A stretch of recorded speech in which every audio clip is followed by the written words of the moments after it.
ব্যথা করছে, স্যারের বাড়ি পড়তে যাব না। আরে পেটে ব্যথা তোমার করবে না তো কার করবে? আর স্যারের বাড়ি পড়তে যাবে না সেটা তো হবে না। কৃমিও হয়েছে। কৃমির কি দোষ বলো? সে তো হবেই, আমাশা কৃমি এগুলো তো তোমার হবেই। এখন আমের সিজন বলে তুমি যত ইচ্ছা আম খাবে, হাত পরিষ্কার করে ধোবে না, এটা করলে কি হয় নাকি? এটা আমাদের ছোটবেলায়, ছাড়ো বাদ দাও, বলবো না। কেন কেন বলবে না কেন বলো? আরে আরে বলছি আমাদের ছোটবেলায় অনেক বছর আগের কথা, তখন আমিও এরকম করতাম। এই আম খেয়ে নিতাম, কখনো জাম খেতাম, হাত না ধুয়ে, পরিষ্কার করে হাত না ধুয়ে। তার ফলে যা হতো, পেটে ব্যথা, আমাশা, কৃমি এগুলো তো হতোই। আর তার ফল শাস্তি কি পেতাম জানো? না, জানি না। তোমার জানারও দরকার নেই।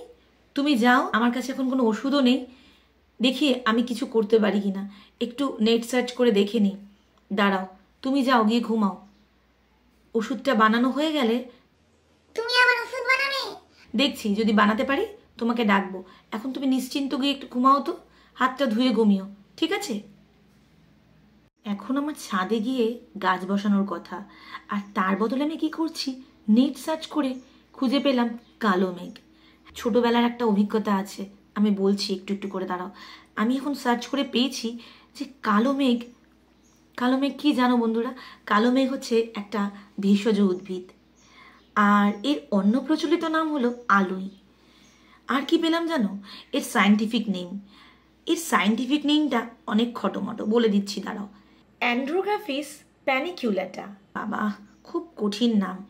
এর থেকে তো বাবা চিরতা বলাই ভালো, বা তোমরা ভুইনিমও বলতে পারো। এই গাছটা কোথায় পাওয়া যায় জানো? ভারত সহ বাংলাদেশের বিভিন্ন স্থানে এই গাছ পাওয়া যায়। এটি একবর্ষজীবী উদ্ভিদ। এর গড় উচ্চতা 1 মিটার। এই গাছের ফুল ক্ষুদ্রাকার এবং অল্প পরিমাণে বিক্ষিপ্তভাবে গুচ্ছে ফুল ফোটে। কালো মেঘের পাতার গাছ আমার বাড়িতেই রয়েছে, ফুলগুলোও দেখেছি, একটু পিঙ্ক বা ওই ভায়োলেট কালারের মতন হয়। যাই হোক, এছাড়াও বন্ধুরা এর অনেক গুণাগুণ রয়েছে জানো। একে না চিরতার ওষুধও বলা হয়। ছোটবেলায় তো চিরতার জল খাওয়াতো বাবা, সে যে কি তিতো, কি বলবো, বলছি তোমাদের। যাই হোক, কালো মেঘের পাতার আরও অনেক গুণাগুণ রয়েছে, এর গুণাগুণ বলে শেষ করা যাবে না।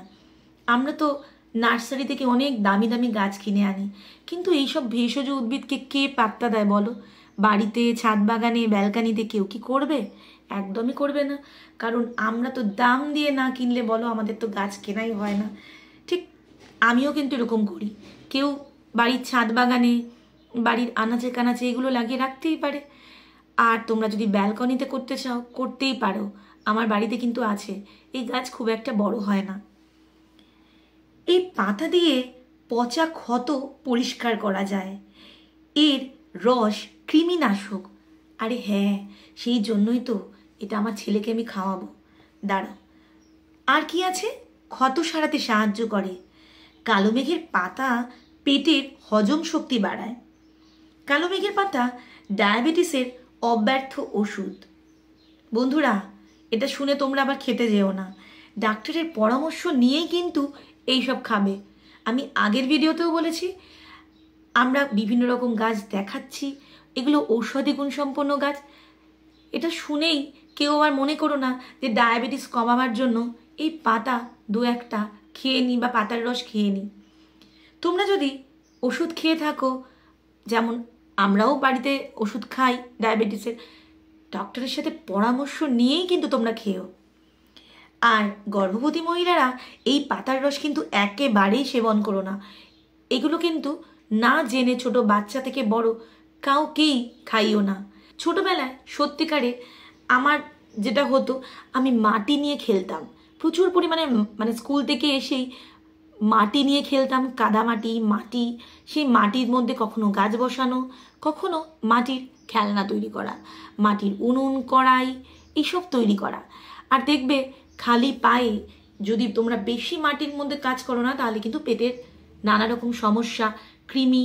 আর ছোটবেলায় কি হতো, আমাদের সময় তো হ্যান্ড ওয়াশের ব্যাপার ছিল না, সাবান দিয়ে হাত ধুতে হতো। বাড়িতে কড়া শাসন ছিল, হাত না ধুলে খাবার পেতাম না।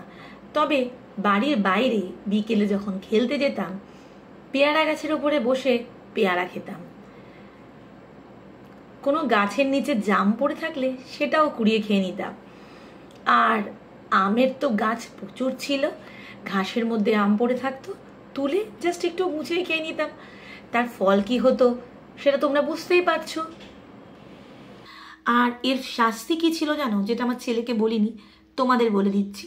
তার শাস্তি ছিল আমার মামা ভীষণ ভয়ানক, মানে তার ওই গর্জন, তার গর্জনেই আমার অবস্থা একেবারে খারাপ হয়ে যেত।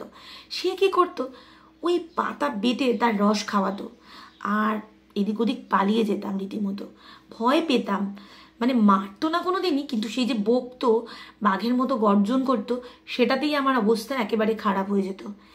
মামাও কিন্তু ছাড়বার পাত্র নয়। কি করতো জানো, ওই পাতা বেটে ছোট্ট ছোট্ট বড়ি তৈরি করে একটা বয়মের মধ্যে রোদে শুকিয়ে বয়মের মধ্যে করে রেখে দিত, আর সেটাই খাইয়ে দিত। সকালবেলা খালি পেটে ওই বড়ি আমাদের খেতে হতো প্রত্যেককে। তখন তো আমাদের ফ্যামিলিতে অনেক মেম্বার ছিল, সব ছোটদের বড়দের প্রত্যেককে খেতে হতো, আর না খেলে রক্ষে পাওয়ার কোনো সুযোগই ছিল না। তো যাই হোক, ভিডিওটা এইভাবেই তোমাদের সঙ্গে একটুখানি মজা করেই করলাম। ভিডিওটা ভালো লাগলে লাইক শেয়ার করো। কালো মেঘের পাতার প্রচুর গুণ আছে, সেই গুণাগুণ বলে শেষ করা যাবে না, তোমরা নেটে সার্চ করে নিও। আর আবার সেই বলছি, যে কোনো কিছু খাওয়ার আগে ডাক্তারের পরামর্শ অবশ্যই নিও। ধন্যবাদ, দেখা হচ্ছে অন্য কোনো একটা ভিডিওতে।